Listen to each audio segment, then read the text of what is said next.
दोस्तों, वास्तु के अनुसार आपके घर में रखी हुई हर चीज आप पर अपना प्रभाव डालती है। जैसे तस्वीर, मूर्ति या पौधा, कोई भी चीज आपके जीवन में सकारात्मक और नकारात्मक फल देती है। पायस एस्ट्रो में आपका स्वागत है दोस्तों। आज का वीडियो इसीलिए बनाया जा रहा है कि कौन सी तस्वीर कहाँ नहीं लगानी चाहिए।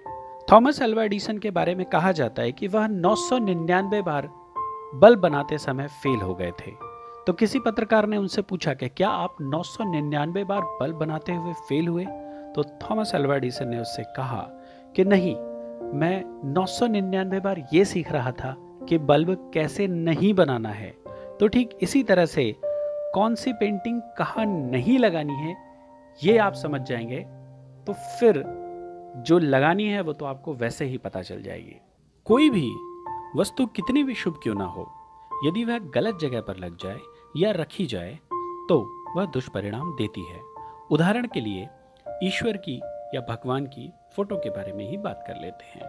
तो अगर भगवान की फोटो दक्षिण की दिशा में या दक्षिण पश्चिम वाली वॉल पर लग जाती है तो यह अपने नकारात्मक प्रभाव देने लगती है, जबकि ईश्वर तो शुभता का प्रतीक है ना।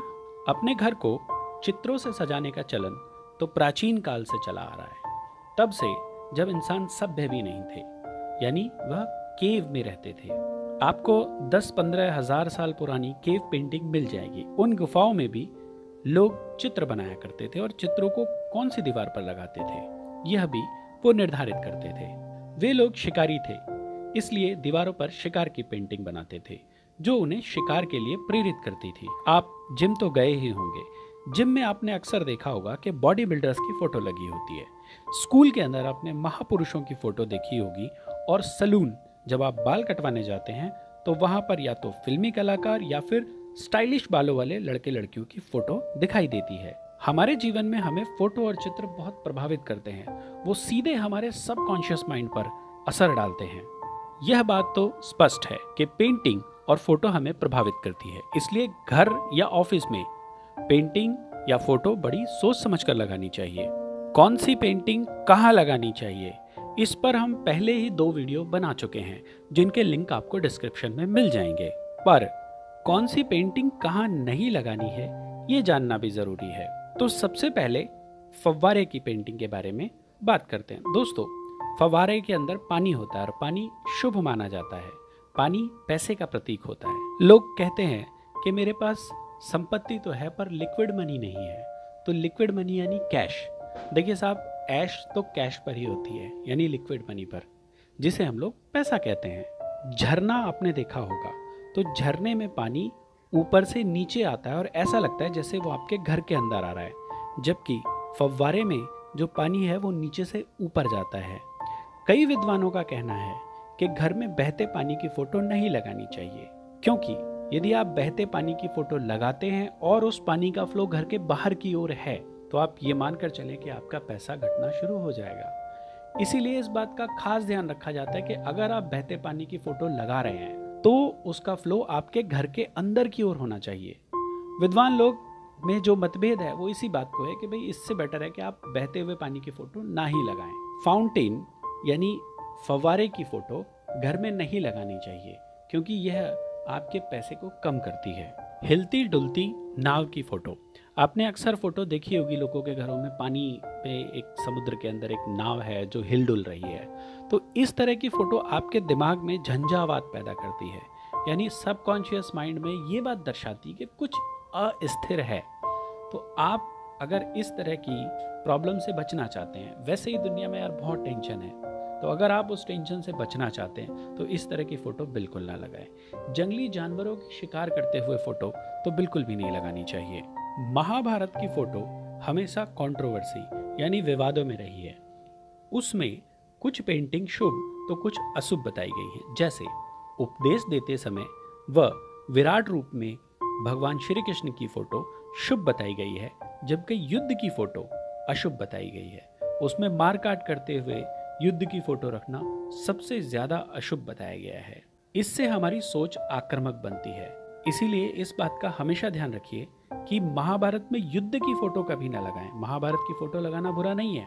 गणेश जी का, वेद व्यास जी का साथ में फोटो हो, तो ये बहुत अच्छा है। इंद्रप्रस्थ के पूजन की फोटो हो, यह भी बहुत अच्छी मानी जाती है, परंतु युद्ध की फोटो नहीं लगानी है। इसी तरह रामायण के युद्ध की भी फोटो आपको नहीं लगानी चाहिए।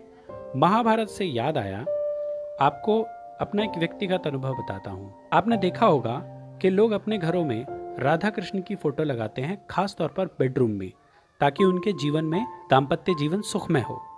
लेकिन इसका एक ड्रॉबैक है।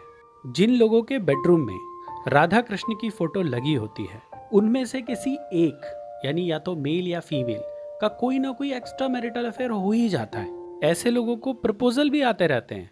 राधा कृष्ण की फोटो ड्राइंग रूम के लिए बहुत अच्छी है, पर बेडरूम के लिए उतनी अच्छी नहीं। इसकी जगह पर आप शिव पार्वती जी का फोटो लगा सकते हैं, बहुत पॉजिटिव रिजल्ट देता है। 2 हंसों का जोड़ा लगा सकते हैं, ये बहुत पॉजिटिव रिजल्ट देता है। इसी तरह भगवान की फोटो भी कभी दक्षिण दिशा में नहीं लगानी चाहिए। यह दिशा पुरखों की दिशा होती है। जो लोग अब देह में नहीं है और उनकी मृत्यु हो गई है, अब उनकी आत्मा है, ऐसे पितरों को हमेशा दक्षिण की तरफ पूजना चाहिए। इन्हें कभी भी पूजा घर में स्थान नहीं देना चाहिए। अगर आप तामिल नहीं हैं तो फिर आपको अपने पूजा घर में अपने पूर्वजों की फोटो नहीं रखनी चाहिए। बहुत ही नकारात्मक और नेगेटिव प्रभाव देती है वो, इसीलिए क्योंकि यदि वह मृत्यु को प्राप्त हो गए हैं तो दूसरा जीवन ले चुके होंगे अब तक, और यदि उन्होंने नहीं लिया है तो फिर वो प्रेत योनि में है। दोनों ही स्थितियों में उनको पूजा घर में रखना शुभ नहीं माना जाता और इसके नेगेटिव इफेक्ट आपको मिलते हैं। आपको कौन से पूर्वज की फोटो अपने पूजा घर में रखनी चाहिए? तो ऐसा कोई पूर्वज जिसे आपने ना देखा हो, यानी आपके दादा या परदादा जिन्हें आपने नहीं देखा है। दूसरे, वो व्यक्ति जिनके नाम से आपका गोत्र चल रहा है, या फिर परिवार के अंदर कोई ऐसा व्यक्ति जो संत बन गया हो, उसकी फोटो भी आप पूजा घर में रख सकते हैं। तभी आपको उचित परिणाम देती है। पूर्वजों की फोटो कभी भी ईशान या उत्तर दिशा में नहीं लगानी चाहिए, क्योंकि अगर ऐसा रहता है तो घर में खर्चे बहुत ज्यादा होते हैं और अशांति का माहौल हमेशा बना रहता है। फैमिली फोटो आप किसी भी दीवार पर लगा सकते हैं, लेकिन जो लोग जिंदा हैं उन लोगों की फोटो कभी भी आपको दक्षिण दीवार या दक्षिण पश्चिम की दीवार पर नहीं लगानी चाहिए। वैसे फैमिली फोटो का सबसे बढ़िया स्थान होता है दक्षिण पूर्व की दिशा। इसके लिए सबसे बेहतर रहती है। वहां पर आप फैमिली का फोटो लगाइए तो पूरा परिवार एक साथ बंध कर रहता है। इसके अलावा अकाल का चित्र, रोते हुए बच्चे का चित्र, टूटी फूटी चीजों के चित्र या हिंसक जानवरों के चित्र आपको अपने घर के ड्राइंग रूम में या बेडरूम में बिल्कुल नहीं लगानी चाहिए। धन्यवाद दोस्तों, इसी तरह हम काम की जानकारी लाते रहेंगे। आपका मूल्यवान समय देने के लिए शुक्रिया।